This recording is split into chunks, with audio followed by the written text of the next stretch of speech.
I was 32 when the letter arrived, its cream-colored envelope pressed with my parents' embossed return address like a seal of judgment. I had already seen the house that morning, the one I'd finally purchased on my own after years of saving, scrimping, and calculating how many extra hours I could work without falling apart. The key still felt unreal in my purse. I had walked through the empty living room twice, touching the cool plaster walls, whispering to myself, "It's mine." I had believed it for exactly 4 hours before opening the envelope. I tore it open at my kitchen counter, expecting a strained congratulatory note or another passive-aggressive reminder about my younger sister's upcoming birthday dinner. Instead, I found a formally worded notice. My parents were petitioning the court to void the sale of my home. Their claim, the house had been intended for my sister, Mia. I read it twice, numb. When the meaning settled, my stomach dropped so hard I had to grip the counter. My parents, my own parents, were trying to take my home. By the time I drove back to the house that afternoon, clouds had settled low over the roof like a warning. I unlocked the front door, stepped inside, and closed it behind me. Only then did I let myself cry. I sank down on the cool hardwood, fingers trembling as if the house itself were slipping through them. It wasn't shock, not really. I had spent a lifetime learning that Mia's wants were the axis around which our family revolved. I was the one who understood no when she did not. I was the one who waited, deferred, compromised. For years I believed that made me the responsible one, the reasonable one, until I learned it had simply made me invisible. Still, I didn't think they would cross this line. I wiped my eyes with the sleeve of my jacket, trying to breathe. I rehearsed all the things I wanted to say to them, but the words tangled in my throat even in imagination. The house remained quiet except for the soft echo of my heartbeat. I wandered through each room again, slower this time. In the living room, the late afternoon light slanted across the floorboards, painting the space gold. In the kitchen, the white cabinets gleamed like a clean slate, filled with possibility. In the bedroom, I placed my palm on the windowpane and felt the cold outside push back against me. This was supposed to be my chance at a life I built myself, free from the gravitational pull of my family's demands. So why did they feel entitled to take it? My phone buzzed. My mother's name appeared on the screen. For a moment, I considered ignoring it. Then I answered, pressing the phone to my ear without speaking. She didn't bother with greetings. "You received the paperwork?" "Yes," I said, keeping my voice controlled even though I could hear my pulse thumping in my ears. "I received it." "You know we didn't want it to come to this," she continued, her tone brisk, almost rehearsed. "But the house is too big for you. Mia needs it more, her family is growing, and she deserves stability." I closed my eyes. "You think I don't deserve stability? That's not what this is about." Her sigh crackled through the speaker. "It's about fairness. Fairness." The word almost made me laugh. Instead, my voice came out low, steady. "I worked for this house. I bought it with my own money. You have no claim to it." "We had an understanding," she insisted. "You knew Mia wanted that neighborhood. You knew we've been planning." "You planned?" I snapped. "You never asked me." Her silence carried an edge of offense. "You're being selfish, Elena. Mia is your sister." And that was the line, the same one they had used all my life. "You're older, be understanding, be flexible, be generous, be quiet." For the first time, I felt none of the old reflexive guilt, only a sharp rising clarity. "I'm not giving up my house," I said. "You can pursue the case if you want, but I will fight it." She exhaled, a clipped sound of disapproval. "We'll see you in court then." The call ended. I stared at the phone, the silence around me colder than the November wind seeping through the glass. I wanted to scream, out of grief, anger, exhaustion, but instead I slid the phone into my pocket and straightened. The house felt different now, not just a dream but a battleground. By evening the sky darkened and the rain began. I stayed in the house, sitting on the floor with my back against the bare living room wall. Thunder rumbled, distant but determined.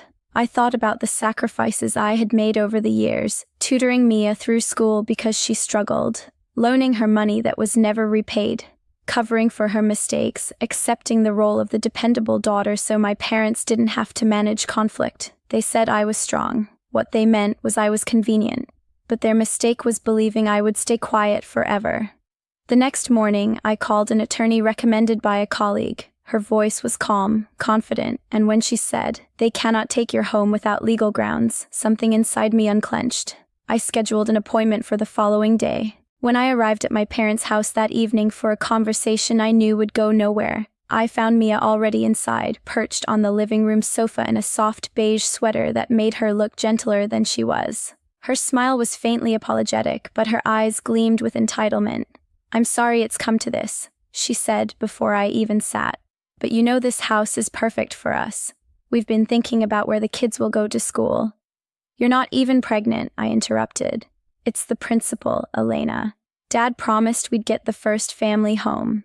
I stared at her. "He promised you my hard work?"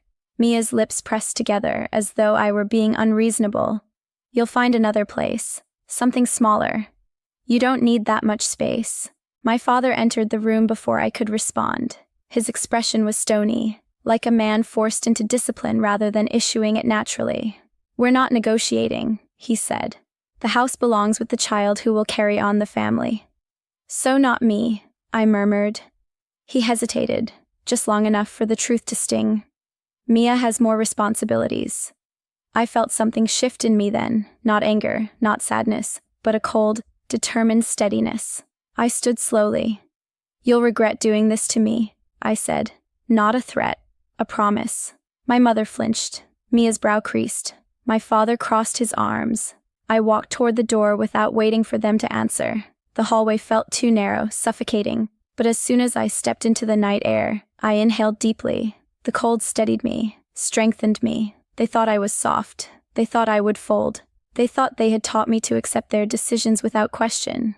But they had also taught me how to observe quietly, how to plan carefully, how to endure without breaking. And I would use every lesson they had given me against them. When I returned to my house, I stood in the doorway for a long moment, letting the familiar quiet settle around me. The shadows stretched softly across the floor, undisturbed.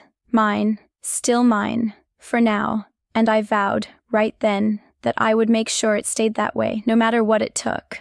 I barely slept the night before meeting with the attorney. Every time I closed my eyes, I saw my parents' faces, my mother's condescending resolve, my father's rigid posture, Mia's polished innocence. Their voices braided themselves into my thoughts, tightening like a rope around my chest, until dawn finally pried me free.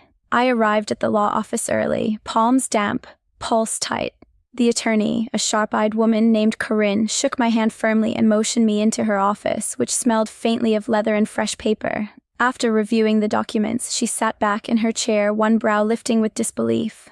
"Their petition is weak," she said. "They're claiming pre-existing intent, but there's zero written agreement. You purchased the house independently. Legally, you're on solid ground." "Then why do I feel like I'm the one who did something wrong?" I murmured. Corinne's expression softened. "Because this isn't really about property. It's about power. Your parents are used to controlling outcomes." I exhaled slowly. She wasn't wrong. She handed me a list of next steps and said she would file our response within the week. As I gathered my things, she added, "Prepare for emotional escalation. People don't like losing control." I left the office feeling steadier, but as soon as I returned to the house, an unease settled over me. I opened the front door and immediately sensed something was off. A faint scent, perfume, floral and too familiar, hung in the air. My stomach tightened. I walked deeper into the foyer, listening. "Mia?" I called, though my heart already knew. Her voice floated from the living room. "You weren't here, so I let myself in."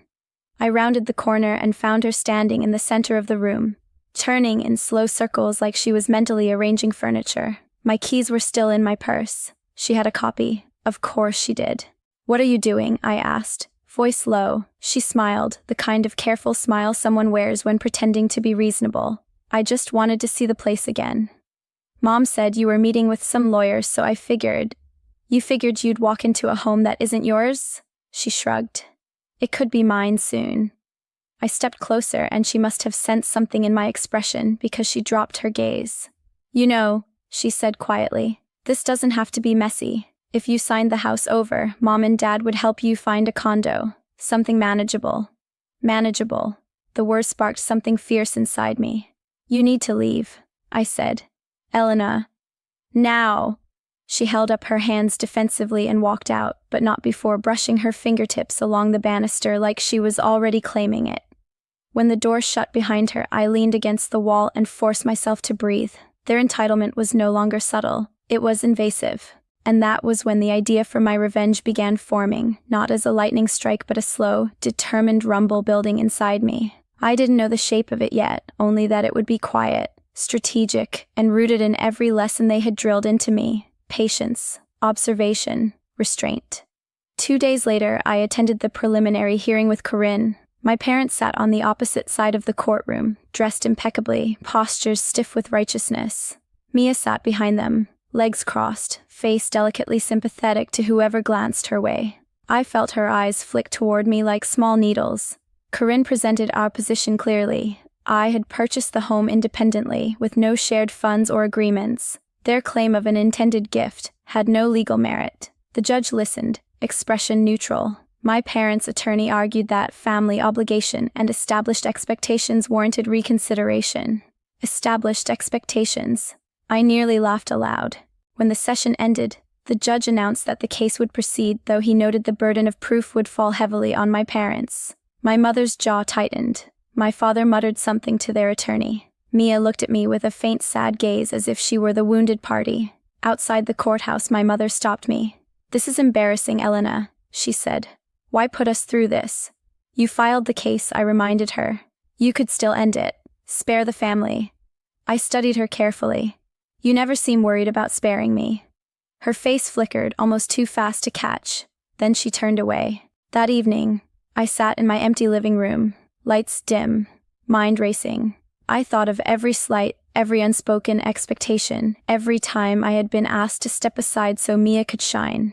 I remembered the year I was accepted into a top program out of state, and my parents convinced me to decline because Mia needed stability. I remembered when I got my first promotion and their response had been, "Good. Now you can help your sister with her expenses." I remembered the 1,000 tiny cuts that shaped me into someone who always yielded, but not now. My revenge took shape over the next week. It would be nonviolent, perfectly legal, and devastating in its elegance, and it began with information. I started quietly requesting records, property histories, loan data, tax filings. I reviewed financial disclosures my parents were required to submit for the case. I dug through old emails, texts, and documents they had sent me over the years, looking for inconsistencies. Corinne guided me through what was admissible, what could raise questions, what could shift the court's perception. There were moments when doubt crept in, but each time it did, I pictured Mia strolling through my home like a queen selecting her throne. One evening, while going through the financial disclosures, I spotted something that made my breath catch: a transfer, significant and recent, from my parents' joint account to Mia's. The note attached, "For down payment support." But I knew Mia hadn't purchased anything. Not yet. I sat back slowly. Were they planning to buy her a different house and pretend it was part of the same intention? Or worse, were they funneling money to help bolster their legal claim? I didn't know which possibility was more infuriating. I texted Corinne a photo of the document. She replied immediately, "This may help us. Do not mention it to them." But the discovery lit a match inside me. Not anger, purpose. For the first time in weeks, I slept soundly. A few days later, I received an unexpected voicemail. My father. His tone was strained. Clipped. "We need to talk. This has gone far enough." I ignored it. That afternoon, Corinne called. Their attorney reached out. "They want a settlement meeting." "Of course they do," I murmured. When the meeting was scheduled, I arrived composed, even as my pulse sprinted beneath the surface. My parents sat across from us. This time, I noticed a crack in their confidence. Small, but there. I let Corinne speak first. She outlined our evidence, our position, and our preparedness to proceed to trial. She mentioned the financial transfer with surgical precision. My mother stiffened. My father's eyes darted toward Mia. Then I leaned forward, folding my hands calmly on the table. "You taught me to be responsible," I said. "You taught me to think ahead. I did what you raised me to do, and now you're trying to punish me for it." My mother swallowed. My father said nothing. "But I'm giving you one chance," I continued. "You drop the case, completely. And in return, I walk away quietly. No requests for reimbursement. No exposure of the inconsistencies in your statements. No scrutiny into your financial decisions. You walk away with your dignity." My father bristled. "You're threatening us." "This is negotiation," I replied evenly. "The kind you taught me." Silence followed. Thick, humid, fragile. My parents exchanged a look, a silent argument flickering between them. I watched my mother's lips press tight, my father's jaw flex, Mia's expression shrink with worry. Finally, my mother spoke. "We will consider it." I nodded, hiding the relief that wanted to break through my expression. "Do that." As Corinne and I left the conference room, she whispered, "Well done." That was controlled leverage. Controlled, yes. But inside, my emotions churned like a storm threatening to devour everything in its path. I didn't know whether they would accept the deal. I didn't know whether they would escalate. I only knew the momentum had shifted, and for the first time in my life, I was no longer pushing against their power. I was becoming their consequence. The next 72 hours stretched thin with anticipation. I went to work, answered emails, handled meetings, all while my mind circled the same questions like a hawk tracing prey. Would they accept the settlement? Would they push forward? What would they risk to protect the image they cared about more than either of their daughters? On the third evening, I drove home just as the sun dipped behind the houses, leaving the sky stained in bruised purples. When I approached my front steps, I saw a familiar silhouette waiting there. My mother. She stood with her arms crossed, clutching her coat as if the cold were sharp enough to cut. Her eyes followed me as I approached, searching my face for weakness. "I tried calling," she said. "I saw. May we speak inside?" I hesitated. The image of Mia roaming my living room flashed through my mind, but something in my mother's posture, tight, weary, unsettled, made me nod. I opened the door and stepped aside. She entered quietly, glancing around as if seeing the house for the first time rather than the prize she'd been trying to seize. I shut the door and waited for her to begin. "We discussed your offer," she said, voice measured. "Your father is resistant. He believes this is disloyal." She paused before adding, "I think he's embarrassed." "He should be," I replied. Her expression flickered, but she continued. "Mia is upset. She feels attacked. She claims you're using this to punish her." I wanted to laugh at the absurdity, but instead I said, "I'm not punishing her. I'm protecting myself." My mother exhaled shakily.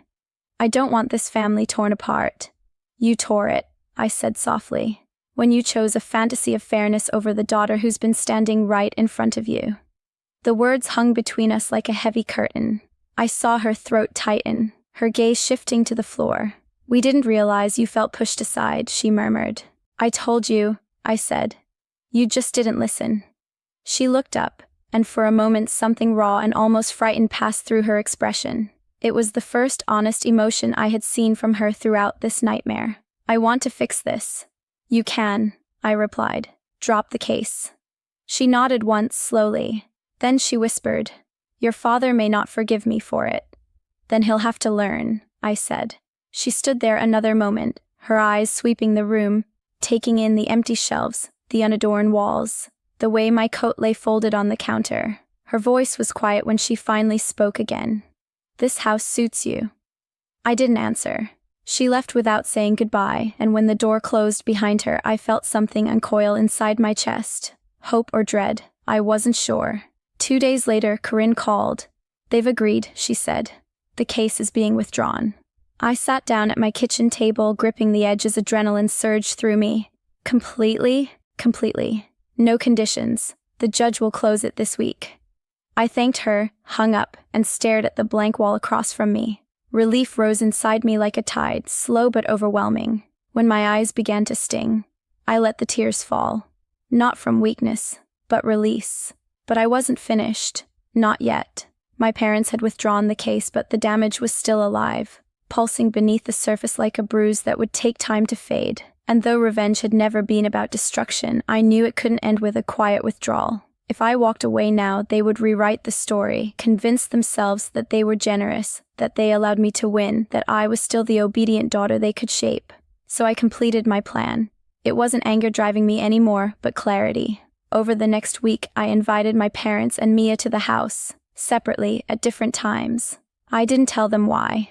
Each of them arrived with varying degrees of suspicion. I asked my father to come first. He stepped inside with stiff shoulders, looking around as if the house might suddenly judge him. I gestured to the living room, where I'd placed a folder neatly on the coffee table. "What is this?" he asked. "The records you submitted in the case," I said, "and the inconsistencies found." He didn't sit. I told your mother this was a mistake. You did more than make a mistake, I said. You tried to rewrite my life to fit Mia's. And I need you to understand something before we move forward. He crossed his arms. Which is? That I don't owe this family my silence. Not anymore. I watched the color shift in his face, first irritation, then something darker, edged with fear. He had always depended on my compliance, my restraint.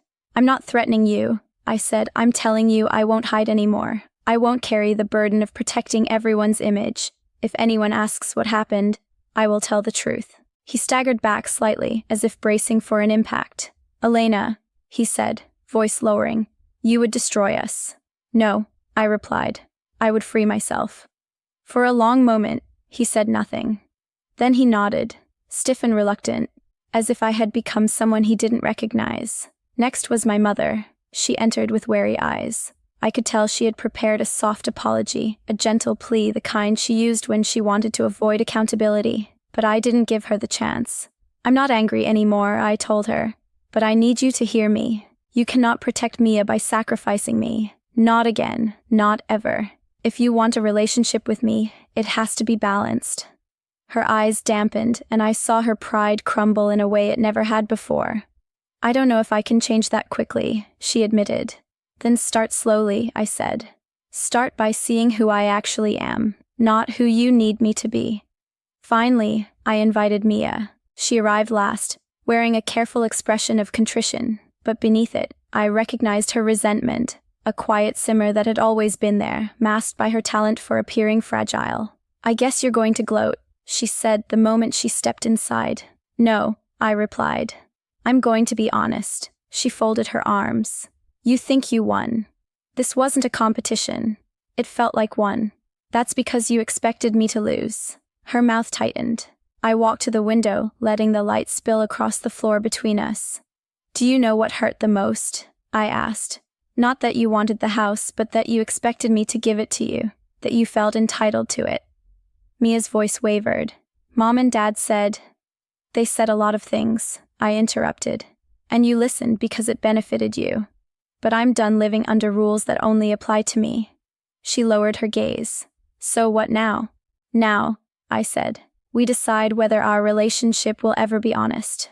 Because I won't pretend anymore. Not to keep the peace. Not to make things easier. If you want to be in my life, it has to be on equal footing.